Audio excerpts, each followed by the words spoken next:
What's next for you? How do you feel? What's going through your mind right now? Hey there, MMA and BKFC fight fans. Look who I have on the show today here, Joey Beltran. Joey, how are you today? I'm doing great. Extremely blessed and ready to put on a show in 2 weeks. All right. Speaking of that show at BKFC 9, how is training camp been going for you? Training camp has been going phenomenal. Really excited because I'm seeing the results, seeing the work that I've been put in. When I watch back my sparring footage, I'm like, wow, man, I'm looking really good. So I'm excited for this fight. How do you think you match up stylistically with Chase then? I don't really focus too much on my opponent or what he does well or anything like that.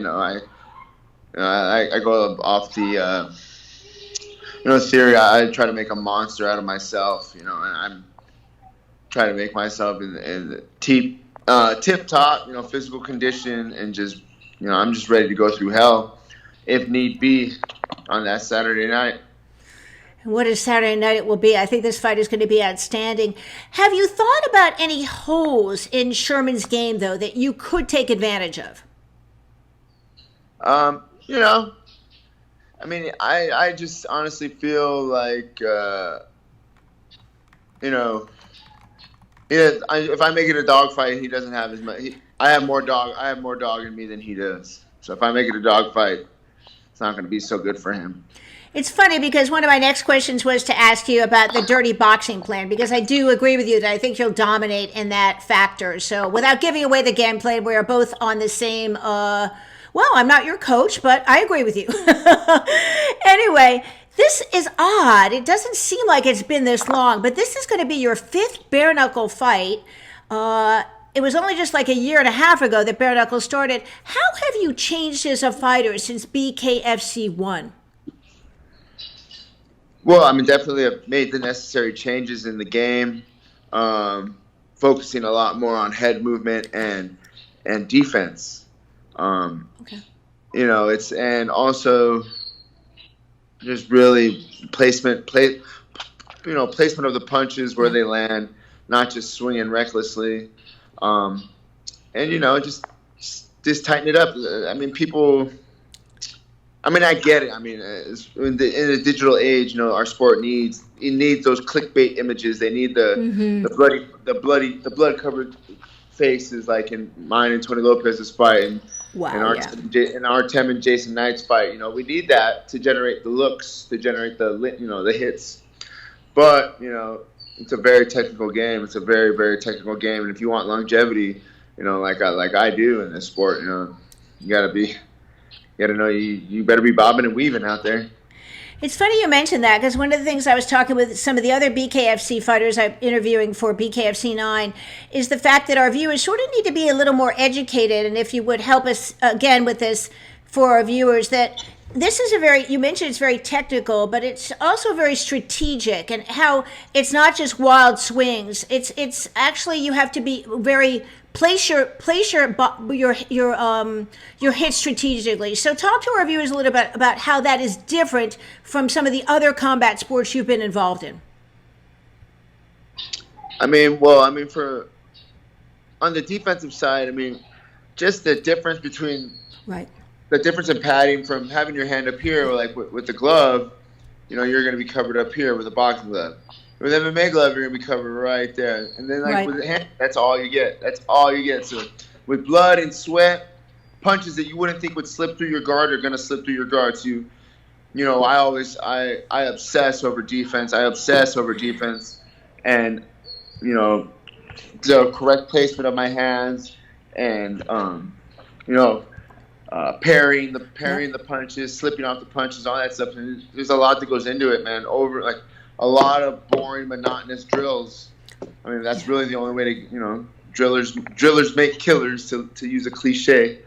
And, and then on the offensive side, there's a huge difference. You crack somebody here, right? Or here, that's good. Up here, it's only a matter of inch and you could you could ruin the night for yourself. Right, exactly. Yeah, it's interesting. I think as fans become more aware of the sport, they're going to start to see that it's bare knuckle fighting is a very technical and precise striking style because your hands are so important. You have to make sure when you punch that you're not going to get injured. So thank you for sharing that with our viewers.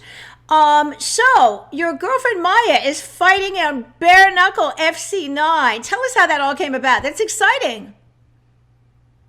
Yeah. So she's actually a freaking ex-pro boxer. She's undefeated pro boxer, 2-time national Golden Glove champion or something like that. Like, so she had a boxing pedigree before she transitioned to MMA, and then had her career in MMA, was on The Ultimate Fighter, fought in the UFC. And then, we started dating or whatever, and she like asked me about it, and I was like, yeah, man. I was like, I get it. Like, it's kind of funny. Like, I was like, do you want me to put on my boyfriend hat? Do you want me to put on my fighter hat? And I was like, I thought it really boils down to, like, can you really be mean enough to, when you see somebody gushing blood in front of you, you're going to keep hitting them? Like, that's what it boils down to. So I think she's going to do really well. I think she's going to do very well as well. Now, will you be in her corner, or how will that work? No, probably not, because you're going to be fighting yourself. Hell no. Yeah, I know. Okay. And that's another adjustment. I love. She's been a pro a long time. I've been a pro a long time. I stay out of her way as far as her training. Like, we just kind of will eat meals together, and that's really about it. We don't really train too much together. Like, we'll do cardio, we'll do pool workouts together. But as far as sparring or anything like that, we kind of really don't really see each other that much. All right, we have to talk about your fight in Russia. Very interesting. Congratulations on the win. A private affair for Putin. Talk to us a little bit about that. It was crazy. So, what the funny thing was is that at the very end, he ended up not showing up. But we went through the whole security procedure.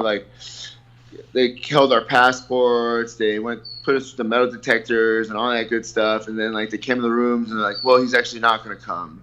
I'm like, good, let's go, start the show. I didn't come to visit Putin. I came to make some money. But it was real. But still, the atmosphere was really weird. It was maybe 80 people tops, big time suits around the ring, and there were some people of influence. I don't know who they were, but they were important. They were important. They were the 80 people that were going to be Putin's guests. So, and he had to go do something. There was some kind of some out of bounds nuclear missile testing going on at the time, or something crazy like that. Yeah. But the fight itself was awesome. I fought a guy who apparently was supposed to fight for the M3 title. He had a title shot for that, but that show fell through. So then they pulled a quick shuffle and put him over to my show. And